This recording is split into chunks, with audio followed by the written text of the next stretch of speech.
So please do watch it and enjoy learning physics.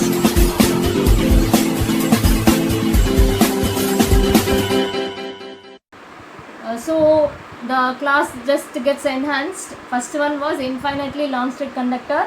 Second one was when you had a plain sheet of charges. Then in that you had only single. If we have two parallel sheets, then at last I have told you what will be the electric field. Next one is electric field due to an uniformly charged spherical shell. This is also very important. The conclusion of this is very important, where here you consider some sphere here and then a Gaussian surface. See, this is what is R, and the Gaussian surface, the point P consideration is at capital R, small r, okay. But the Gaussian surface here is the outer sphere. So what will be the point? Where is the point now? The point is outside the shell. This is what the shell is, and the point is outside the shell. So here what happens?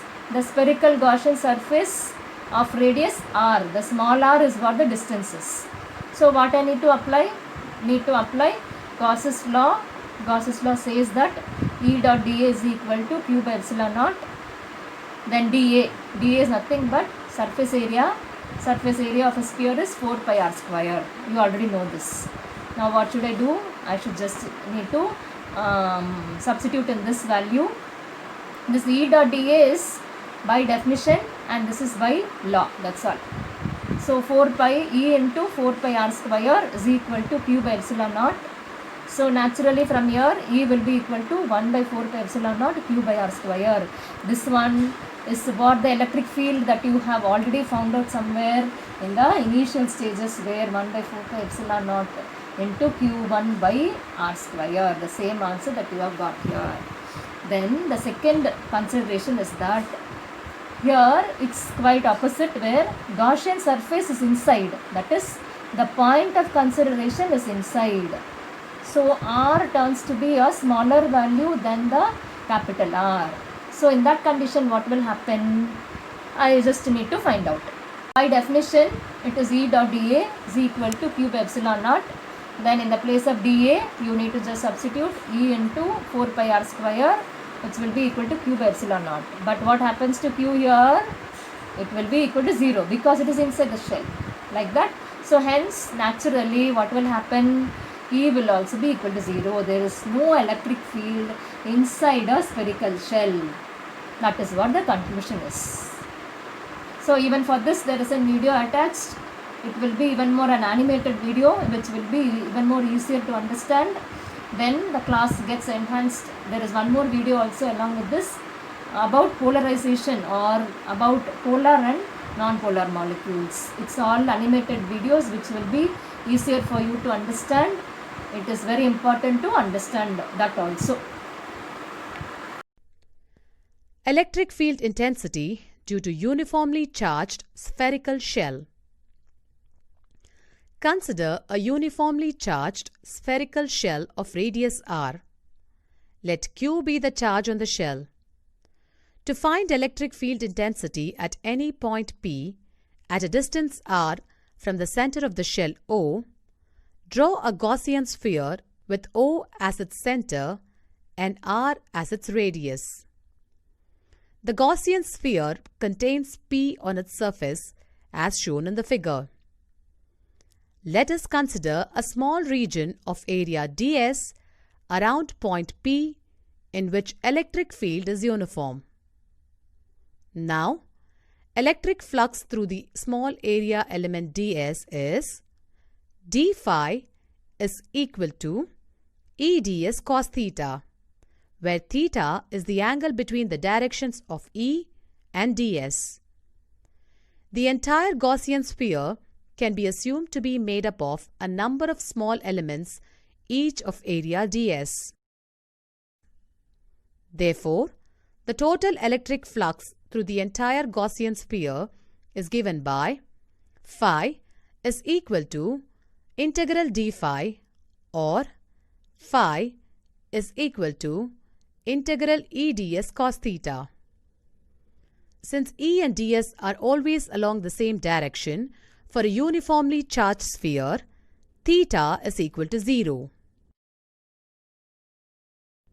Therefore, phi is equal to integral E ds.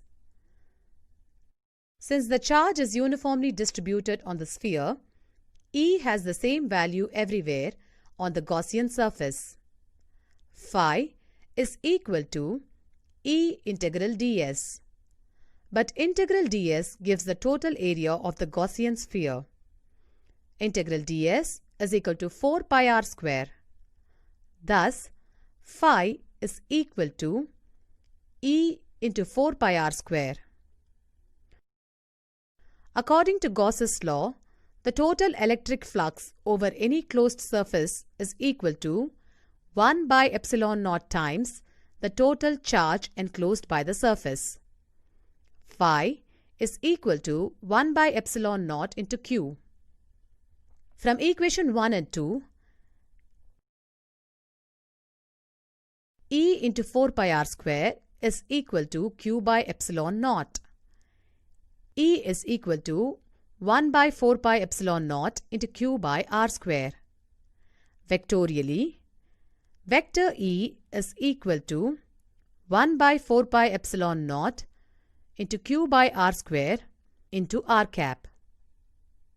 R cap is radially outward if q is positive and r cap is radially inward if q is negative.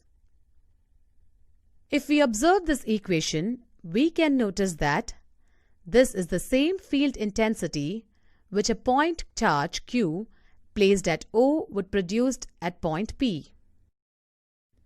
Thus, electric field at any point outside a uniformly charged spherical shell will have same value even if all the charges were concentrated at the center of the shell. Special cases. Electric field on the surface of the shell. If the point P lies on the surface of the charged shell, then R is equal to R. Thus, E is equal to 1 by 4 pi epsilon naught into q by r square.